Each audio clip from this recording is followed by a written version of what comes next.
ये आकाशवाणी देहरादून है। अब आप डिम्पल सानंद से प्रादेशिक समाचार सुनिए। पहले मुख्य समाचार। मुख्यमंत्री पुष्कर सिंह धामी ने कहा कि नई शिक्षा नीति से स्कूली और उच्च शिक्षा को नए आयाम प्राप्त होंगे। कैबिनेट मंत्री रेखा आर्य ने कहा है कि प्रांतीय रक्षक दल के कल्याण कोष को 50 लाख से बढ़ाकर 10 करोड़ रुपए किया जा रहा है। ऋषिकेश को मिली G20 देशों के 2 आयोजनों की मेजबानी। भाजपा के प्रदेश प्रभारी दुष्यंत गौतम ने कहा, सम्मेलन में एक जिला एक उत्पाद पर जोर दिया जाएगा। और दून मेडिकल कॉलेज अस्पताल में कैंसर पीड़ित मरीजों के लिए पैलिएटिव केयर यूनिट जल्द शुरू होगी। और अब समाचार विस्तार से। मुख्यमंत्री पुष्कर सिंह धामी ने कहा कि नई शिक्षा नीति से स्कूली और उच्च शिक्षा को नए आयाम प्राप्त होंगे। इससे सभी वर्ग के लोगों को समानता के आधार पर शिक्षा प्राप्त करने के अवसर मिलेंगे और स्कूली स्तर पर युवाओं के कौशल विकास में सहायता प्राप्त होगी।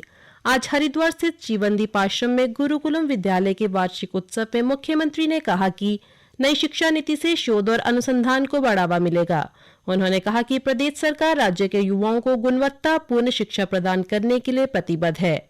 इस मौके पर श्री धामी ने जीवनदीप आश्रम, नंद विहार से मुख्य मार्ग तक सड़क निर्माण कार्य किए जाने और गुरुकुलम विद्यालय परिसर में हॉल बनाए जाने की घोषणा की। साथ ही उन्होंने वरिष्ठ नागरिकों और खेल के क्षेत्र में उत्कृष्ट कार्य करने वाले छात्रों को सम्मानित भी किया। आज देहरादून में प्रांतीय रक्षक दल का प्रथम स्थापना दिवस धूमधाम से मनाया गया। साथ ही रैतिक परेड का भी आयोजन किया गया। इस अवसर पर कैबिनेट मंत्री रेखा आर्य ने बताया कि सरकार प्रांतीय रक्षक दल के कल्याण कोष को 50 लाख से बढ़ाकर 10 करोड़ रुपए किए जाने का प्राविधान कर रही है। उन्होंने कहा कि स्वयं सेवकों की अधिवर्षता आयु 50 से बढ़ाकर 60 वर्ष की जाएगी। श्रीमती आर्य ने बताया कि अगले स्थापना दिवस तक दुर्घटना में शहीद जवानों के परिवार को मृतक आश्रित कोटे में भर्ती करने का प्राविधान किया जाएगा। कैबिनेट मंत्री ने कहा कि सरकार पीआरडी जवानों को 300 दिनों का रोजगार प्रदान करने के लिए प्रतिबद्ध है। साथ ही महिला भर्ती में न्यूनतम 30% महिला कोटा निर्धारित किया जाएगा और महिला जवानों के लिए प्रसूति अवकाश की अनुमन्यता सुनिश्चित की जा रही है। स्थापना दिवस पे हमारी ये कोशिश है और हम लोगों ने संकल्प लिया है कि हमारे जवानों को एक तो 300 दिनों का रोजगार आने वाले समय में मिल सके, उनके लिए जॉब्स के लिए विभिन्न आयाम खुल सके, उनकी सेवा करने की जो उम्र है वो 50 वर्ष से बढ़ाकर 60 वर्ष की जाए। इसके लिए भी विभाग अपनी ओर से संकल्प लिया है, प्रस्ताव भी बाकायदा बन के आगे बढ़ा है।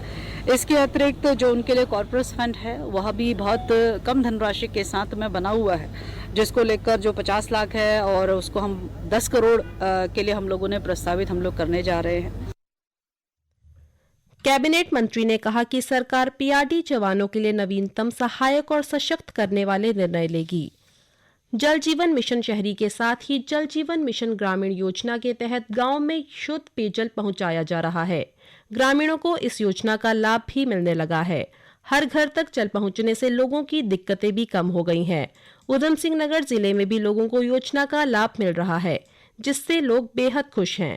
मुख्य विकास अधिकारी विशाल मिश्रा ने बताया कि जिले में जल जीवन मिशन योजना के तहत लगभग 1000 करोड़ का कार्य चल रहा है।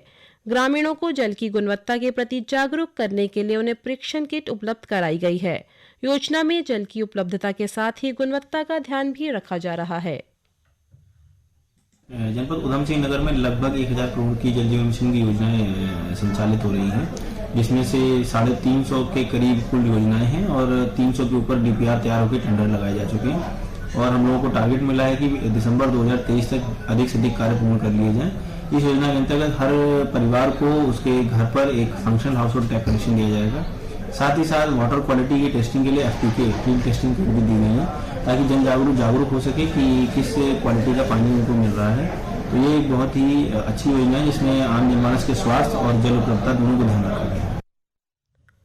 प्रधानमंत्री नरेंद्र मोदी की इस महत्वाकांक्षी योजना के तहत जिले के ग्रामीण क्षेत्रों के 607 राजस्व ग्रामों के 2 लाख से अधिक परिवारों को पेयजल उपलब्ध कराने का लक्ष्य रखा गया है। अब तक योजना के तहत 1 लाख से अधिक परिवारों को योजना से आच्छादित किया जा चुका है। आनंदपुर निवासी लाभार्थी शीला का कहना है कि वे पहले हैंडपंप के पानी का उपयोग करते थे और अब उन्हें योजना के तहत घर में ही पानी मिल रहा है। ये समाचार आकाशवाणी देहरादून से प्रसारित किए जा रहे हैं। अरे भाई साहब दीजिए ना, मैं कब से आपसे मांग रही हूँ। मैडम आपने जो दवाइयाँ मांगी थी वो तो मैं कब का दे चुका हूँ, अब आप और क्या मांग रही हैं? ओफो, आपने दवाइयाँ तो दे दी लेकिन कैश मेमो नहीं दिया। अरे मैडम भीड़ भाड़ में। केमिस्ट्स के लिए दवाइयों की खरीद का कैश मेमो यानी बिल देना अनिवार्य है, तो बहाने नहीं कैश मेमो बनाइए और दीजिए। जागो ग्राहक जागो, जागो ग्राहक जागो। भारत में G20 का 18वां शिखर सम्मेलन आयोजित किया जाएगा, जिसके लिए भारत को G20 का अध्यक्ष चुना गया है। इसमें 20 देशों के प्रतिनिधि शामिल होंगे। देश भर के 56 स्थानों पर G20 की बैठक आयोजित की जाएगी। भाजपा के प्रदेश प्रभारी दुष्यंत गौतम ने कहा कि सम्मेलन में एक जिला एक उत्पाद पर जोर दिया जाएगा, साथ ही उन्हें प्रदेश की संस्कृति से अवगत भी कराया जाएगा ताकि विश्व में उत्तराखंड को नई पहचान मिल सके। प्रदेश सह प्रभारी रेखा वर्मा ने बताया कि G20 के 2 आयोजनों की मेजबानी ऋषिकेश को मिली है, जो कि मई और जून माह 2023 में होंगे। प्रधानमंत्री जी ने 56 शहरों को चुना है जहाँ पे हमारा ये कार्यक्रम होगा। और जैसे हमारे उत्तराखंड को दो दिवसीय कार्यक्रम हमको मिला है, 2 तारीखों में हमारा ये कार्यक्रम होगा ऋषिकेश में, और इसमें हम अपने उत्तराखंड का जो हमारा कल्चर है, जो हमारे संस्कार हैं, इन सबको प्रेजेंट किया जाएगा, जिससे हमारे पूरे देश में, पूरे विश्व में हमारे उत्तराखंड के बारे में लोग जाने कि कैसा हमारा राज्य है और यहाँ पे क्या क्या कल्चर है, क्या संस्कार हैं। ये सारी चीजों को चाहे हमारी महिला हो चाहे हमारे पुरुष हो, सभी लोग प्रेजेंट करेंगे। देहरादून स्थित राजकीय दून मेडिकल कॉलेज के अस्पताल में कैंसर पीड़ित मरीजों के लिए जल्द ही पैलिएटिव केयर यूनिट बनने जा रही है। पैलिएटिव केयर यूनिट में कैंसर विशेषज्ञों के साथ ही एनेस्थेसिस्ट और मनोचिकित्सक न सिर्फ कैंसर मरीज को असहनीय दर्द से राहत देंगे, बल्कि मरीजों की देखभाल करने में भी आसानी होगी।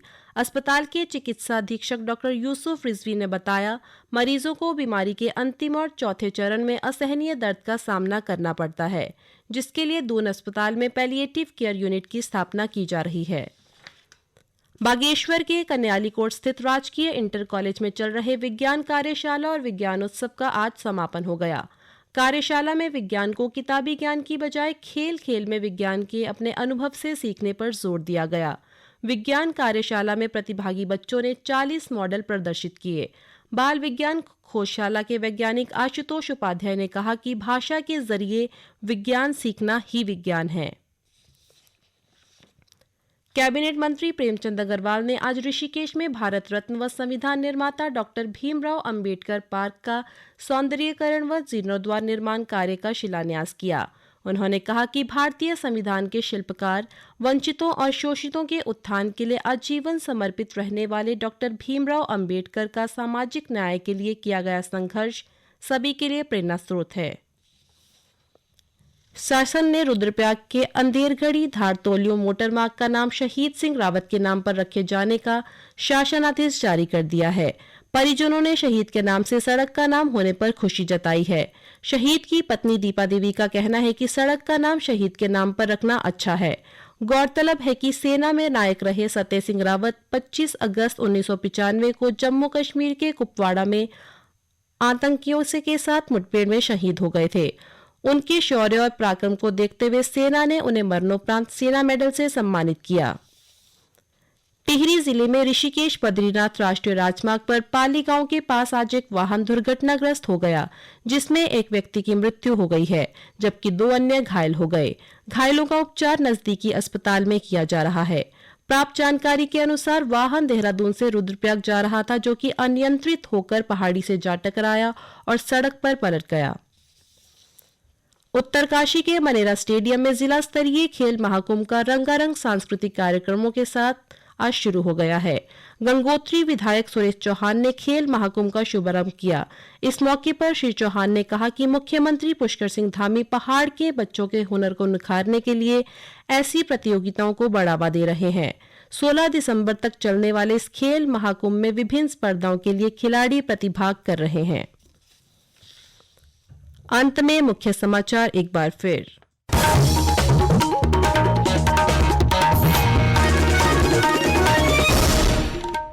मुख्यमंत्री पुष्कर सिंह धामी ने कहा कि नई शिक्षा नीति से स्कूली और उच्च शिक्षा को नए आयाम प्राप्त होंगे।